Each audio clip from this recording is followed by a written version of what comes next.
I'm sure everybody wants an update on baby. For those of you who don't know, my cockatiels, after going through 4 clutches with their babies constantly dying in the eggs, one of them finally made it.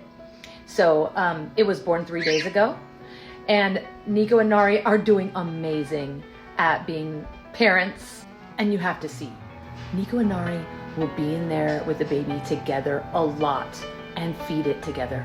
Look at this video. Oh my gosh, it's the cutest thing ever.